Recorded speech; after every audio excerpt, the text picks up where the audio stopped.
Hello viewers, welcome to our channel 99.999. So guys, before we start our what we call chikahan, Chikahan, yes! yeah, it's chikahan. So I introduced myself first. I'm Ana Marie Bandi, 19 years old. I'm Marvic Cabral, 18 years old. And I'm Kimberly Alipanti, 26 years old. And we are the Group 8. So now we are here in agricultural area in Ascat. So as you can observe, there are many grain trees and have a fresh air in agricultural area. So this time we will talk about the Usubel's meaningful verbal learning subsumption theory. So we will know first the proponent of this theory.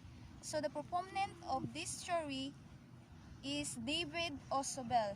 David Usubel was born in 1918 and grew up in the Brooklyn, New York. He attended the University of Pennsylvania, majoring in psychology for pre-med and eventually became a psychiatrist. He retired from professional life in 1994 to devote himself full-time at age of 45. So this is the model of Usubel's subsumption model. So there are three categories in his model. First, meaningful reception of information. Second, core process of meaningful learning. And advanced organizers. Under meaningful reception of information, we have the learner's cognitive structure and use of advanced graphic organizers and subsumption. And the core process of meaningful learning have four types: derivative subsumption and correlative subsumption, superordinate learning, and combinatorial learning. And the last category, the advanced organizer. There are four parts of advanced organizers. Number 1, expository. Number 2, narrative. Number 3 is scheming. And number 4, graphic organizer. I was assigned to report this meaningful reception of information. The learner's cognitive instruction is these are the three focus of Usubel's theory. The first is the learner's cognitive structures. Quantity, clarity, and organization of the learner's present knowledge. So the present knowledge is consists of facts, concepts, propositions, theories, and raw receptual data that the learner has available him her at any point in time. So the second is the use of advanced graphic organizer. Meaningful learner takes place when an idea to be learned is related in some sensible way to ideas that the learner already possesses. Usubel believed that before new material can be presented effectively, the cognitive structure should be strengthened. And the last is the subsumption.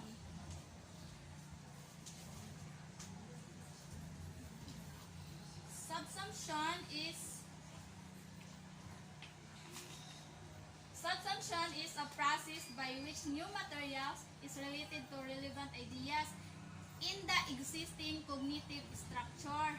And Usubel pointed out that what is learned is based on what is already known.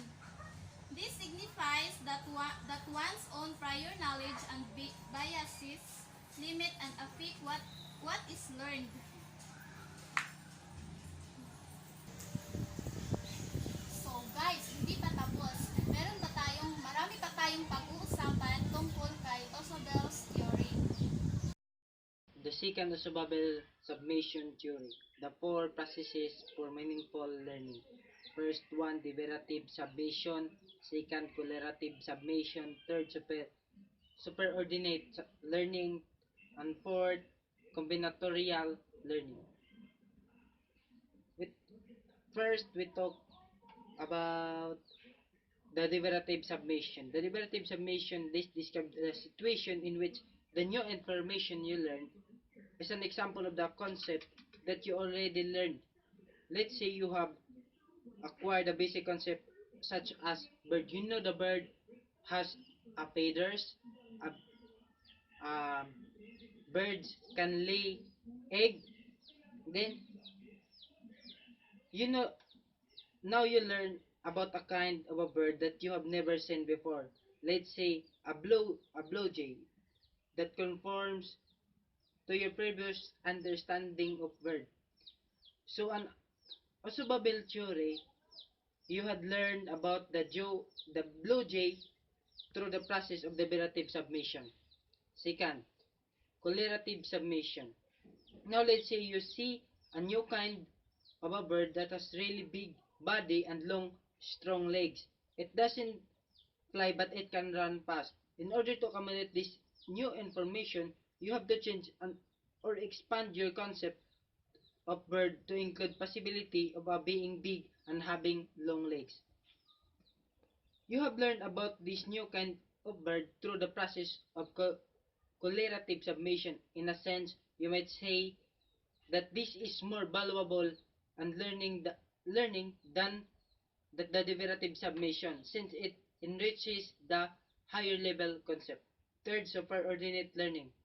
When we imagine if a child was well acquainted with banana, mango, dalandan, but the child didn't know until she was taught that this is all examples of approach.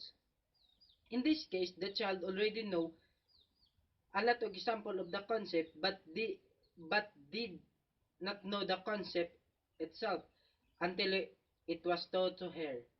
This is superordinate learning. Fourth, combinatorial learning. This is when new acquired knowledge combines with prior knowledge to enrich the understanding of both concepts. Okay, good morning once again, viewers. So now let us talk about advanced organizer. So what is advanced organizer? So advanced organizer is a major instructional tool proposed by Osebel. So advanced organizer gives you two benefits. First, you will find it easier to connect new information. Second, you can readily see how the concept in a certain topic related to each other. So there are four types of advanced organizer. So first, expository. So what is expository? So expository describe the new content. Second, narrative.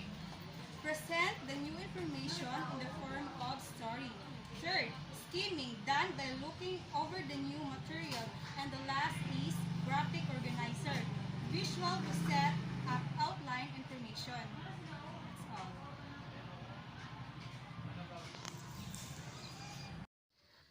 So now let's proceed to application of principles. In Osabel's meaningful verbal learning or subsumption theory, there are two principles.